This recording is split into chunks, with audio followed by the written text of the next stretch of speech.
like I said, But there's been no balance this year with the refs and the way they call these penalties. It's just nuts, hey, man. man, the only thing I can say is at least I'm not a Cowboys fan.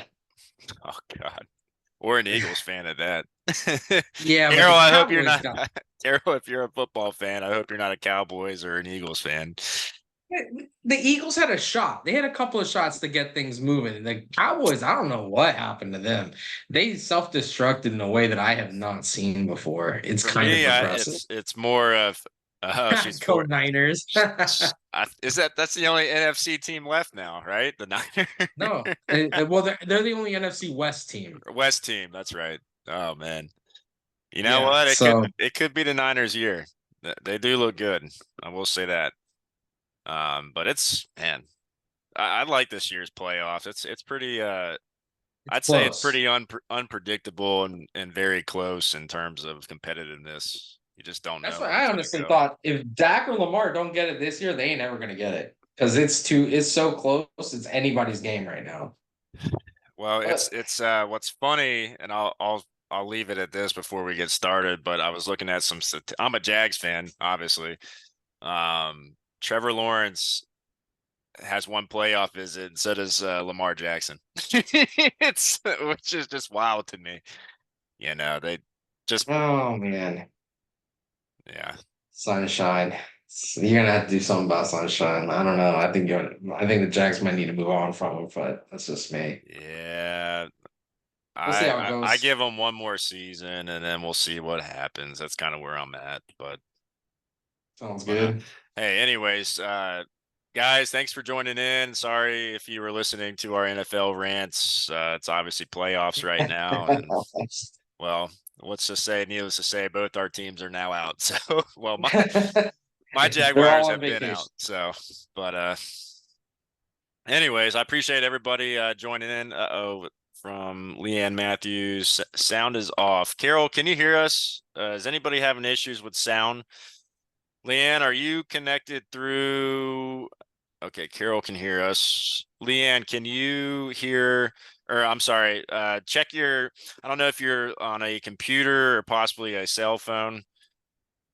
Okay, good. It looks like Leanne fixed that. Great, great, great. All right, Jose. Well, let's get started. Yeah, Again, let's everybody, punch in the face. appreciate you guys joining in for another episode of our compliance step-by-step webinars. Again, let's go ahead and dive in, get the brain juices flowing. For those of you that were on last week's webinar, we did talk about navigating contractor relationships and business associate agreements, all that good stuff. So I want to start off with a quick trivia question just to see where everybody's heads are at before we get started on today's subject. So I'm going to go ahead and share screen. Let me know if you can see it, Jose. Oh, still looking at you. Might. How about now? There we go. Awesome. So today's trivia question. According to HIPAA rules, what is the definition of a business associate? Is it Okay, A, all right. an individual organization that provides healthcare services directly to patients? B, an entity that creates, receives, maintains, stores, or transmits patient health information on behalf of a covered entity or business associate? C, a person with expertise in mental health telehealth clinics? Or D, an instructor at EPIConferences events? Guys, I'll give you 30 seconds to put in your answers. So far, we got a few in. Susan, Leanne, thank you for your answer. We'll give it about another 20 seconds. I know I made this one very complicated. Well, it's funny that you say that because Oh, technically, here we go with Jose's technically. So, guys, appreciate your answer submission. The answer is, in fact, B. A the answer business. he's looking for, the answer you're looking The for answer is that B. I'm looking for is B. And then we'll listen to Jose's technicality here. It But could be D. it could be D. You're right. It could Because you be could have me. a bit as someone who operates as a business associate, but also an instructor at an FP conference event. But anyway, There so you go. That's funny. but All let's right. let's punch it. Yeah, what's punching it in the mouth. Guys, appreciate you participating in that. Looks like everybody's heads are here. Let me get out of this and then we'll dive into the presentation just a moment.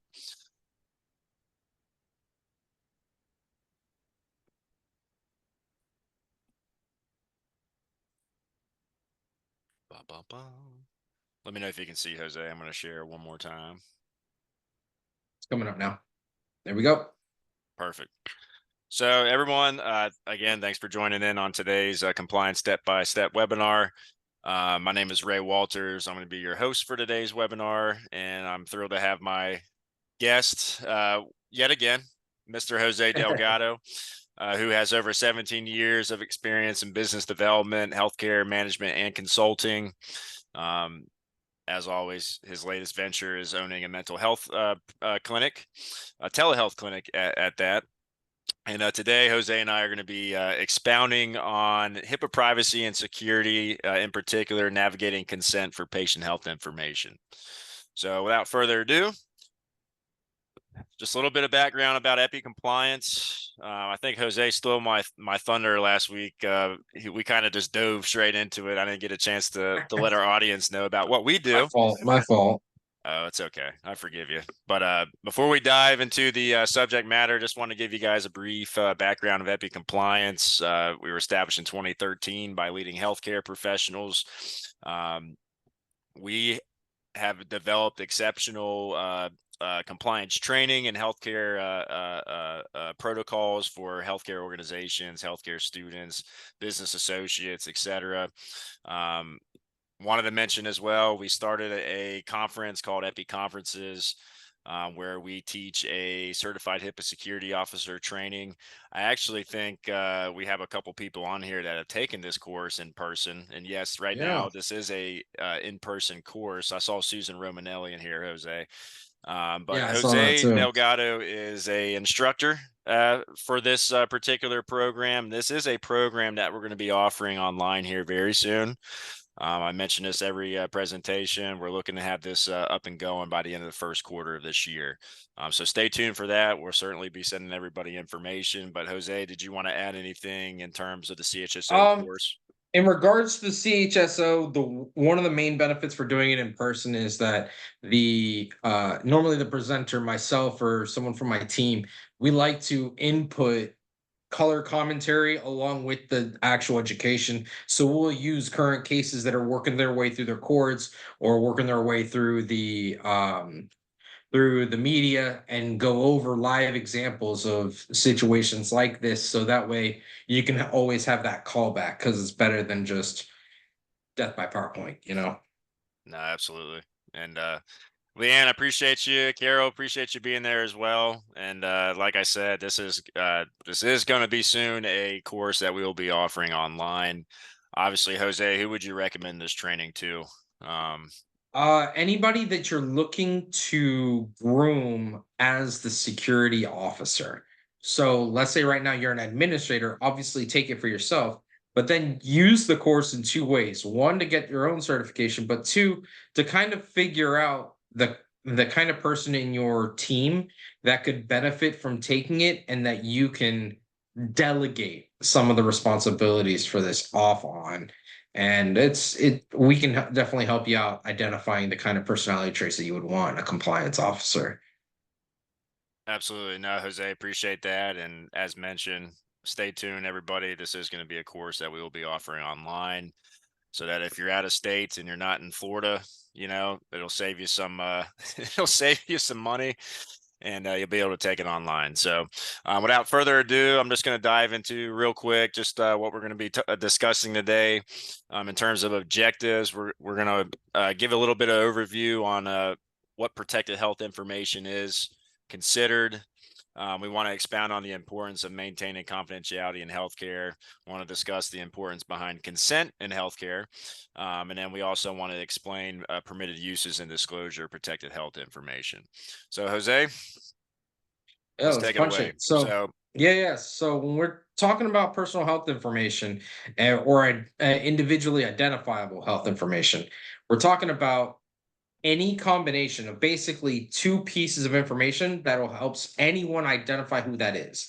That's your social, your first name and your last name, or your date of birth, your address, your personal phone number, so different things like that. In any little piece of that, just the first name or just the last name may not really matter. For example, my last name Delgado, not very popular here in Northeast Florida. You go to Orlando, Puerto Rico, there's a Delgado on every corner. So it's one of those Orlando. things where it kind of just helps. And you want to make sure that you understand what it is that you're trying to protect so that way you can protect it properly.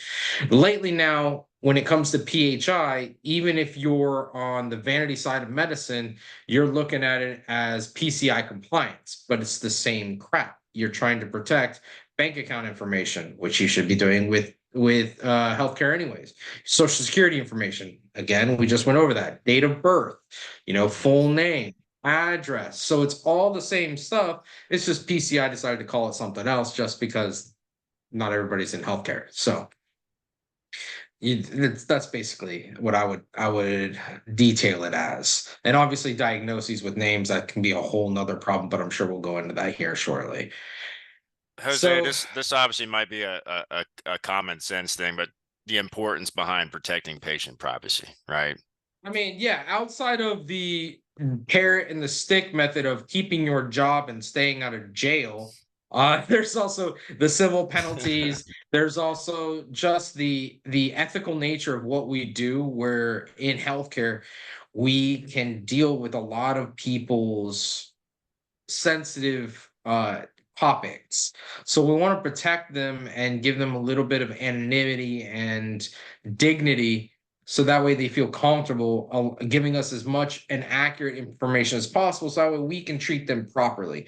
Because if you're trying to treat something, and if you're, let's say you're in an you're in an OBGYN visit and your patient isn't telling you that they've been sexually active with 40 people, 20 people, 10 people since the last time you saw them 6 months ago, there could be things that the purpose of the visit may be led to a lifestyle modification. Or it may be something that, hey, maybe we've got a condition that we're rather, sensitive about, plaque Mhm. psoriasis. So it doesn't even have to go to like the STDs or anything like that, but it can be something as sensitive as that, or even something where I have a job that requires me to be extremely healthy, and I don't want a lot of people to know about it. So you would have the situation where you want to make sure that the patient is protected. So you would agree then, when patients trust their healthcare provider, they're more likely to share vital information. Absolutely, Ultimately it absolutely, leads to better communication at the end of the day yeah. because the trust is there, right? I mean, shoot, everybody in this chat right now, I know that they deal with patients on a regular basis. The patients trust you and they don't tell you everything. What do you think happens if they don't trust you? You kidding me? Like Yeah, it yeah, becomes a wild scenario. You have no idea how many different hands are in that cookie jar, working with that patient. So it becomes very, very complex and risky. agreed.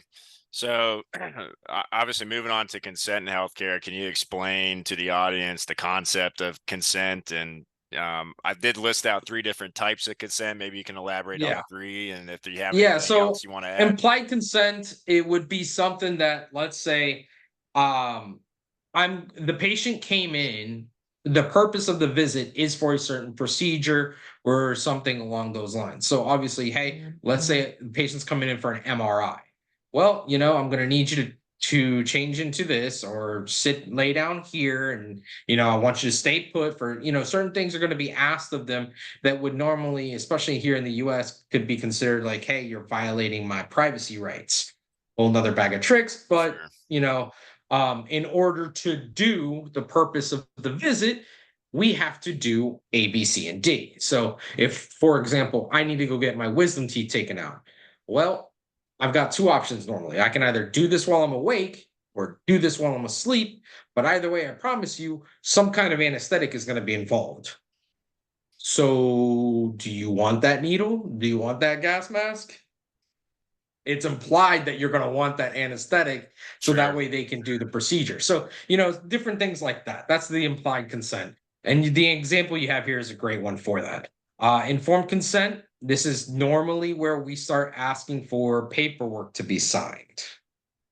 So informed consent, you're sitting here and saying, hey, right now you're seeing this a lot with medications because there's a lot of contraindications. There can Yes. be certain types of classifications of drugs that you need to inform the patient of, hey, this may be a habit forming medication. I see that a lot in mental health. You see it a lot in pain management, where, hey, this drug could be habit forming. So I need to inform you of this. I need to also inform you of, hey, if you're going to take this medication, do not. And I am telling you point blank, and I'm documenting that I'm telling you that you should not take these medications or take these drugs because it will mess with things. One of the popular ones is, alcohol plus any types of mood adjusters.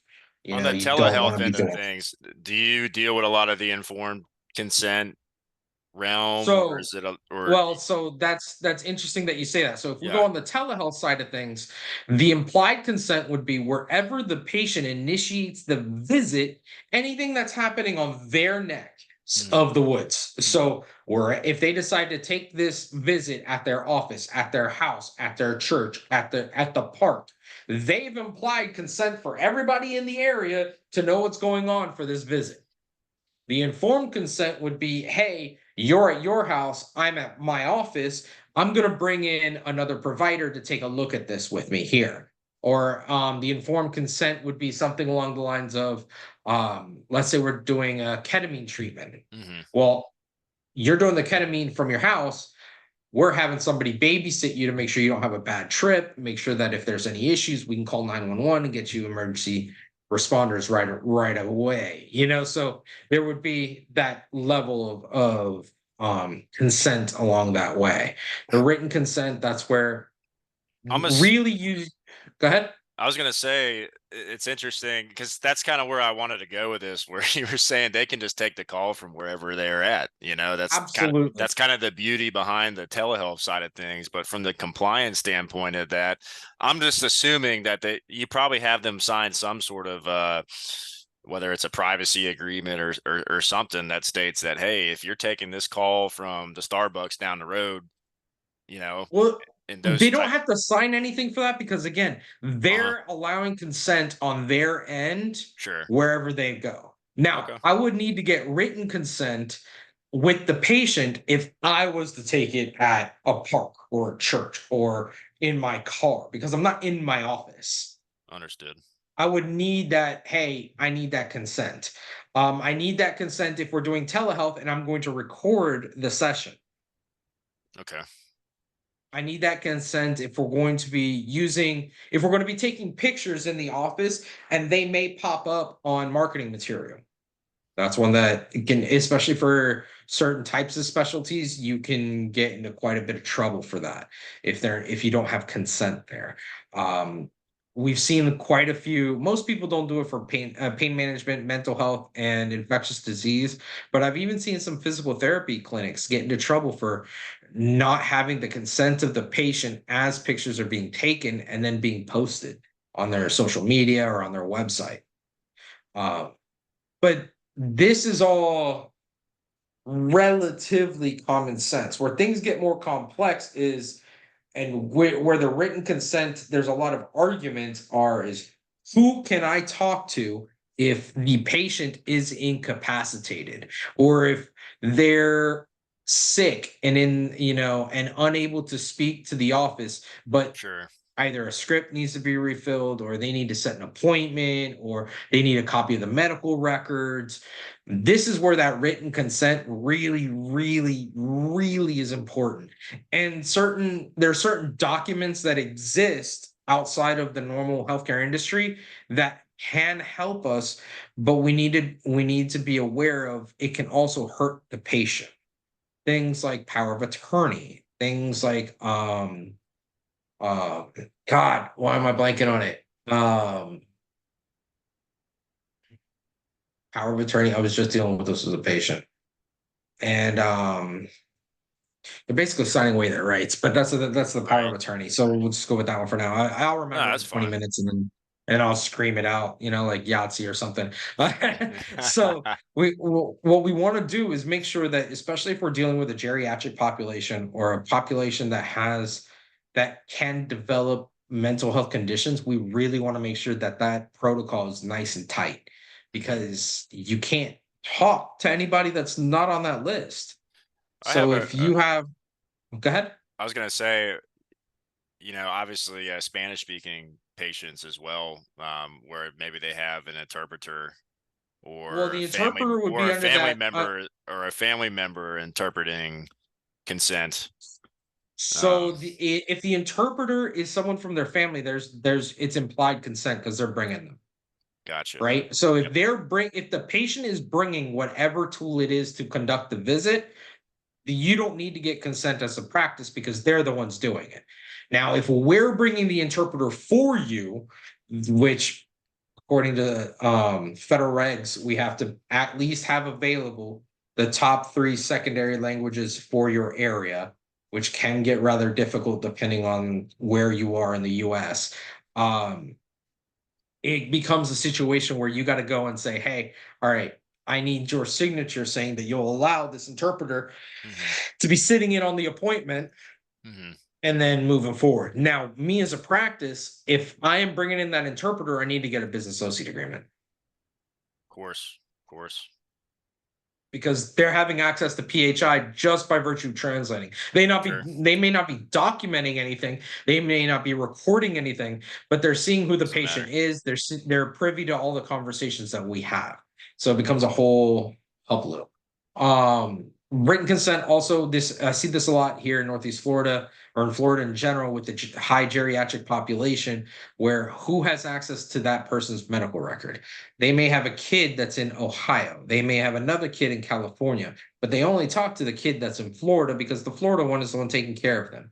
But if the Florida one is incapacitated and one of the other siblings comes down, can you even talk to them?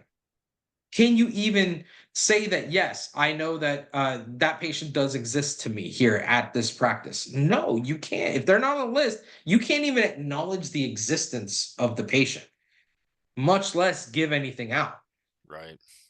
You know what I mean? Like, it becomes, so it's one of those things where we really, especially for the geriatric population, especially for pain management, especially for neurology, where you're dealing with dementia and Alzheimer's and even Parkinson's, where it's hard for them to communicate. Anything where it's hard for the patient to communicate, you want to make sure that they have tight written consent forms, so that that way you can help the patient when they need it.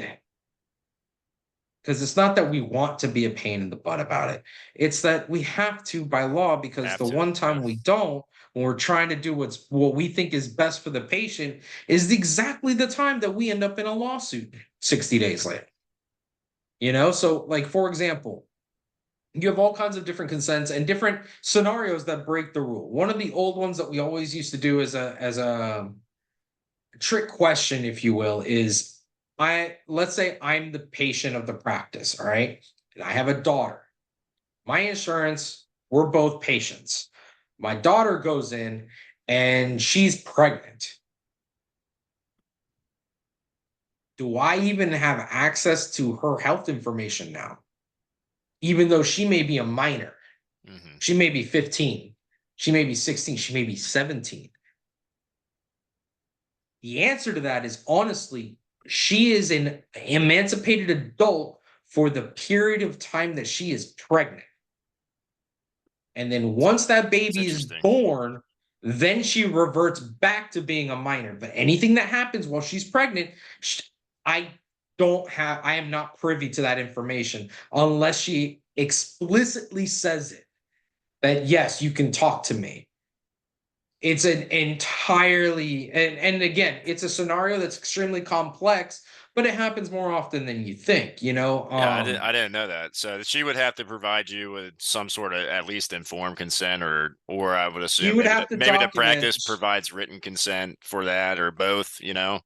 Well, so Sort of there's a couple depends. ways around it. As long as the patient's cool with it, and I'm talking about the patient as in the minor, then the Sure, minor can give verbal or written consent to speak to any adult or any sure. guardian. And then you move back and forth. In our mental health practice, we recently had a problem where a lady had power of attorney, or a lady's daughter had a power of attorney, and she was concerned about it, but then once we got her stabilized, she was far more sane with her um her diagnosis, and she was able to really live like a normal person. So then she was like, "Hey, I want to get rid of this." And I'm like, "Well, if you have the mental capacity to understand that we have a power of attorney, then you have the mental capacity to get rid of that power of attorney. You just need a lawyer to say that, hey, we're getting rid of that, and Hmm. I need a copy of it." Hmm. You know,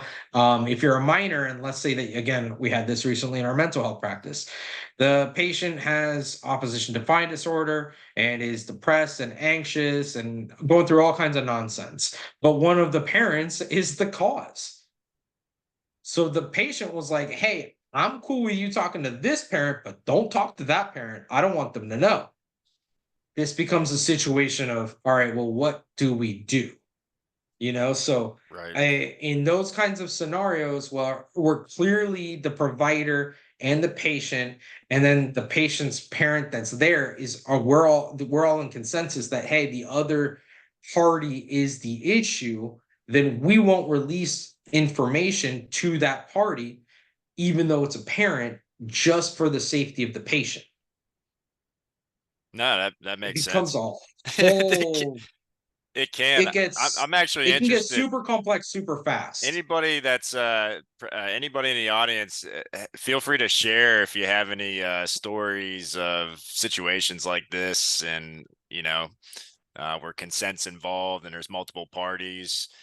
Or if you I mean, guys are I've interested, I could put you on the spot. I could allow you to talk as well if it's a story worth sharing. Susan's got 50 of those, 60 I of was those. I hoping mean, for Susan to jump in.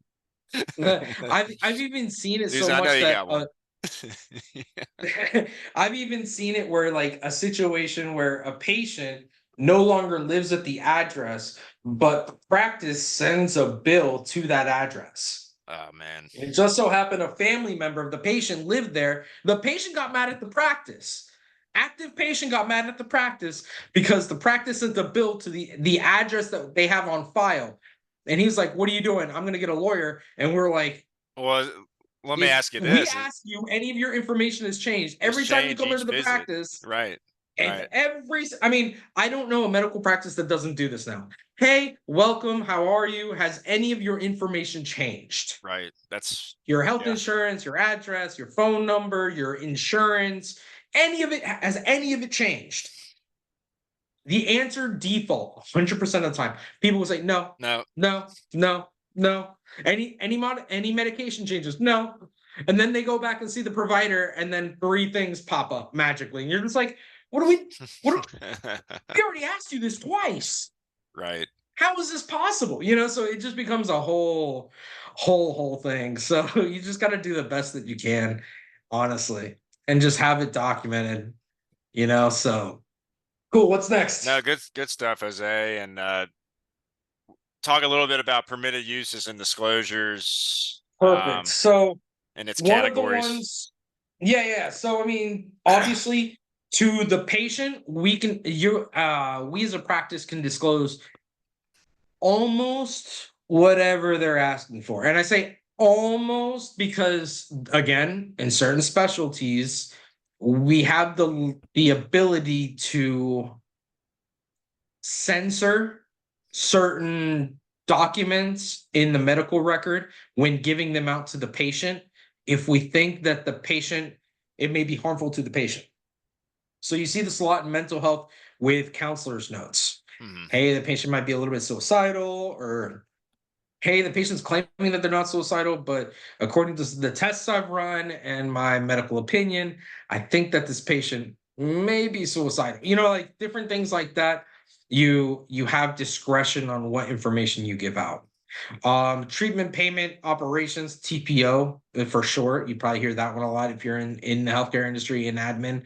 Yeah. This is obviously you're going to, you as the covered entity are going to be giving information out to the insurance company, to the pharmacy that the patient gave you to send medications to, to any of your referral partners. If it's an imaging company, a lab company, a specialist, a primary care, like, so for that kind of thing, you're going to be, you have to pass the patient health information across just to confirm the same patient, and then confer upon medical decision making.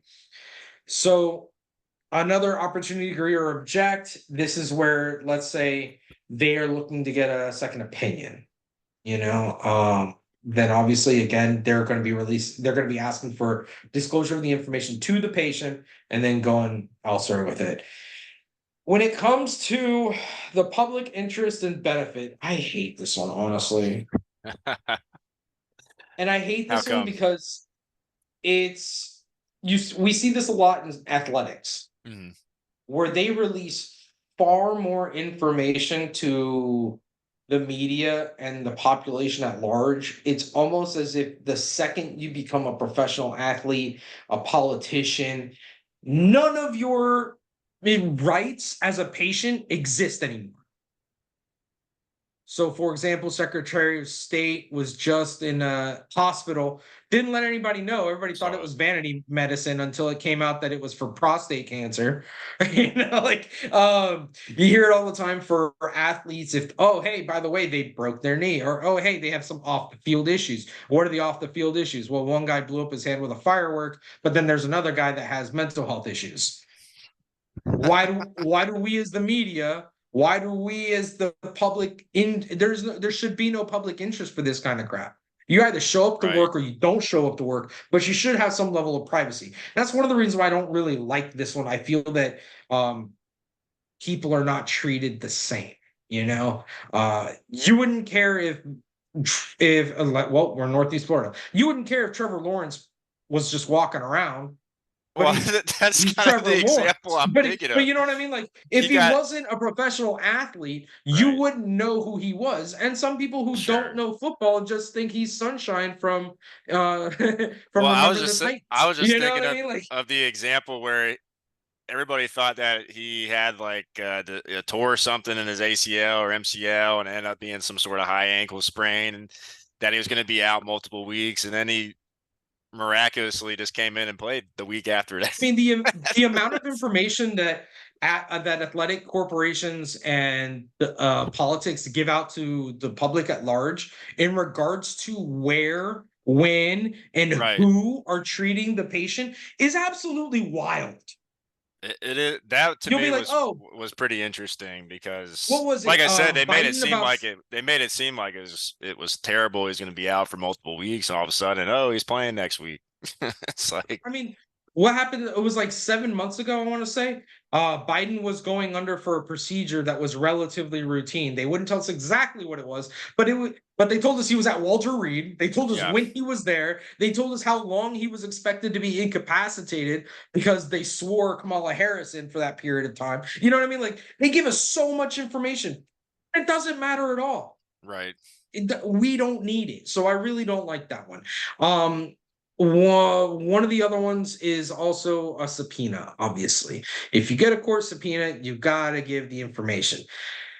How, what, and how much, that's the answer to that one is all depends Hmm. on what it is they're looking for. Anytime I'm dealing with a lawyer, I only give them exactly what they're looking for. I do not give them a fishing expedition. I do not give them a ton of information. It's just a because you don't know what they're trying to do. Your patient is Sure. your patient. Are they trying to help your patient? Are they trying to hurt your patient? It's lawyers are trying to make money. So I don't know what to say. Good point. No, that's a good point. But cool. Let's continue. Yeah. So, well, this is pretty common sense as well, but Yeah, we just went um, over that one. And then of course the civil and criminal penalties, that's to the government, but then there's the liability that the patients can sue as well. And that one's rough. So you can have see you ever that one. experienced that, Jose, or know somebody In that our has experienced practice, that? in our mental health practice, we have not. I hope that we never do. We have, however, experienced it with some of our consulting clients where perhaps there was information given under a subpoena that was outside of what the normal subpoena was asking for. So the practice ended up being liable for assisting the patient's opposition's attorney with information that damaged them. I Okay. mean, it can get super, super, super complex. So I would always say if the subpoena comes in, take a look at what's going on. Don't just follow what the subpoena says. Ask questions so that way you can really do what's best for the practice and what's best for the patient. And that's the biggest problem with the consent situation is that it's a seesaw. I've got to protect the practice as much as possible, but I have to have that patient health information accessible so that way I can help the patient get what they want done. It's a very, it can be a very difficult balancing act. 9 times out of 10, it's simple, but Agreed. sometimes it's not, and that the times that it's not is when it's beneficial to have either in-house counsel or a consultant that you can go to and be like, hey, I got this situation. And there's even times when we'll kick around um the hornet's nest with an attorney and be like, hey, what do you think of this? Just because we want to make sure that everything is proper. Oh, we brought up the no-no list. Yeah, Oh, this this is one. I've and again for those that are joining, I don't know, Susan, I don't know if you're on last week's webinar, but we've brought this up, shed some light on it a couple of times. This is the Health and Human Services Department breach portal. And last week we were talking about business associate, obviously related events. And when I went and looked at the updated version this morning, I saw that at the top there it says type of breach, unauthorized access and disclosure, and it says paper Now, films. So I Oh, so you know what that one was? I yeah, dollars to donuts. If it's paper and films and the business associate was present, somebody left some records out that they weren't supposed to leave out. exactly. So Somebody did a no-no. And you will always know the no-no as well as and it's always providers of a certain age that still have paper records that leave it in a public place because it's convenient for them to just grab and go to the next patient or sign the form and then leave it there for whoever needs it so they can take the form and move on. But they're all like stacked up nicely in a line. mm, Like this one, oh, it's this one is probably one of the most avoidable I was ones, gonna say honestly. very very preventable, but Very, very, very preventable. The only time where I see situations like this where it's not preventable, but this is hey, we're acting proactively is when there's like, for example, you have a provider that's running around from location to location or nursing home to office to the hospital, but they have records on them and they get into a right. car accident. See, You know what I mean? Like, I was trying to decipher this one as well. This one says other, which is interesting, but again, another unauthorized access disclosure, business so that one could associate be, present. I mean, so that one could be anything from like, hey, they have a server farm and something happened with the server farm. Yeah, You know, that one could be an IT company that took a laptop, gave it to somebody else, and they didn't wipe everything clean. Like there's a couple different ways that that could happen. When it's that large, I mean, I mean, shoot, you could even have a billing company fire an employee, and that employee still has access to the patient records for a period of time, and they do something foolish. Like right. that one's one that's it's not uncommon, but it's doesn't happen frequently. So it's one of those things where if you separate yourself as an organization from an individual, before they walk out that door, you want to make sure that they have no access to any patient health information. So 100%. 100%. I But mean, going back to this, just Jose, briefly, just what kind of solutions can we expect? Obviously, um, so when it it's comes all down about to it, risk, right? It's all right? when it comes to compliance, it's all about risk. You need to find out what are the most likely scenarios and things you got to deal with, and then have documentation. So if you're in cardiology, if you're in mental health, if you're in neurology, you want to have a situation, you definitely want to have something where it's like, hey, who do we talk to as next of kin? Who can we speak to about all of your issues? So that way, if the patient's incapacitated or the patient loses their bearing on reality, this happens a lot with paranoid schizophrenics. This happens Mm, not so frequently with bipolar individuals, but it can happen. You really want to make sure that, hey, who can we talk to? Who can we talk to about this stuff? I've even seen certain consent forms where it's boxes and they just check all that apply. You can talk to my wife about anything with payment, anything with my insurance, anything with my medication, but not about my diagnoses. You know what I mean? Like, yeah. so you can kind of pick and choose how you want to set it up, but the easiest way to do it is on the initial patient paperwork, because patients in the US are know that this is going to happen. Anytime they go to a new provider, they know they have a literal stack of half a tree of paperwork they got to fill out. Yep. You may be one of those people that, hey, I only come in for a freaking Z-Pack twice a year because of seasonal allergies.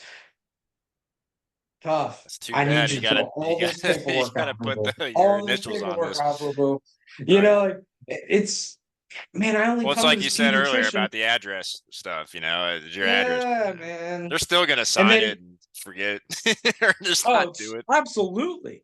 I mean, But and then one of the other things too is anytime you change that form, you want to make sure that you push that out to all of your current patients, because they may have version 1.0 from 1995 when we opened the practice, but now we're in 2023. right, The whole right. thing could be different. You know what I mean? So it's something to where it's good every couple of years to make all patients re-sign that consent form. If you're doing something where you have 1099ers coming in and offering subspecialty services, you may want to do that separately. So that way you have one for the practice, one for that. So it's a situation like if I'm a primary care and I bring PT in, that PT practice is just renting my space. They're a Right, separate entity. right. They need a consent form for that, if they're going to be working with that PT, so different scenarios like that. So you really just want to figure out where your vulnerabilities are. And if you have any questions about that, someone like myself can definitely come in and poke some holes around and see where your vulnerabilities are. It's fun for me. So I guess it's not so fun for some people, but I try to make it fun for everybody, like, hey, I found these problems, but hey, I'm gonna give you the solutions for these problems. I'm not just gonna be like, have fun, here's the list, go play in traffic with it. No, I wanna I wanna help you out with it. It doesn't do anybody any good to give you the problem, but not help you out with the solution that fits for the practice. So I would add too, as far as obviously the importance of protecting patient privacy and permitted uses and disclosure, consent to healthcare, all that stuff, training, education on HIPAA privacy and HIPAA security. That is something that we offer here at EPICompliance, and I think many of you that are in here have probably taken these courses through us.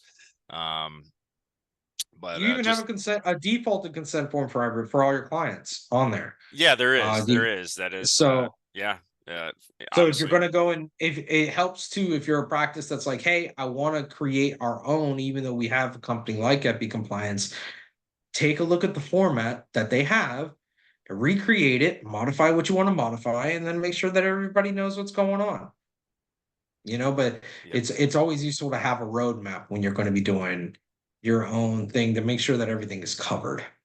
And certainly that's certainly something that we provide, our EpiCompliance Pro package, which again I think many of you in here are users of, that provides you with policies, procedures, templates that you can use for these things, to just make the overall duty of being a compliance officer easier, right? There's already enough that you have to do managing a practice, etc. When it comes down to the compliance, Jose, I think you would agree with me that compliance is not it's not fun, but it's one of those costs of doing business, and it's one of those boxes that you simply have to check off as a practice. You need to have these things in place. EPICompliance is here to help. I would say that compliance isn't necessarily something that most people find fun, Okay, but Jose finds it fun. those that do find it fun are the ones that you want to delegate more tasks to. You know, Absolutely, it's absolutely. because they'll do the job properly. You know, these are generally very structured individuals that like I was things gonna black and say white. yes, yes. You want someone that can be rather anal and detail oriented as well, because it's not just having the policies in place, but making sure that everyone's aware of it and following it. And that can be the part that can be grating, because then you feel like you're parenting at work, which is not something you always want to do, like, but you got to have the personality for that kind of thing. So, Have the personality, and obviously we have the platform, the tool to make their lives easier. Like I said, we provide all the policies, procedures in one place, all the training, all the tasking, business associate agreements, etc. um, so again, if there's anything that we can help you guys out with, please let Jose or myself know. Everybody's going to obviously receive correspondence from us after this presentation. If you're unsure of your needs, but you need to speak to one of us, there'll be a link where you can schedule a free consultation. We'll be happy to help you. But other than that, that concludes today's webinar. I wanted to open up just for a quick FAQ. Or questions and answers. I'm sorry. If you guys have any questions, please feel free to put it in chat, and Jose and I will be able to answer those.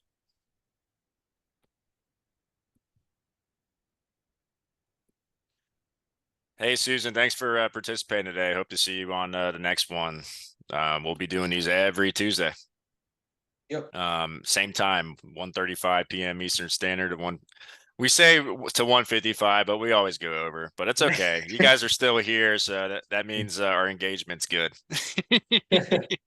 Stay out of trouble, Susan. Listen, it's hard to talk on these subjects for 20 minutes, but hey, I mean, we could do we it. It would be could, but dry as hell and uh, nobody would want to watch. But I mean, hopefully we keep it entertaining for everybody. yes, that's the goal. We want to provide value to you guys, and that's why we're doing these webinars. And I mentioned this too. If you guys have any topics that you'd like us to go over, any scenarios, anything compliance related, just let us know.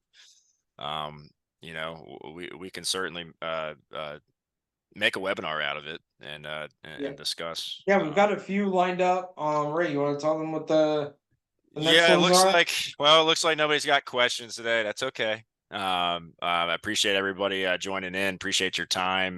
Next week's topic, we are going to stick to HIPAA security. We're going to be talking about the essential guidelines for contingency planning. So that'll be next week's topic. Hope to see you guys there. Jose, I don't know if you want to add to that.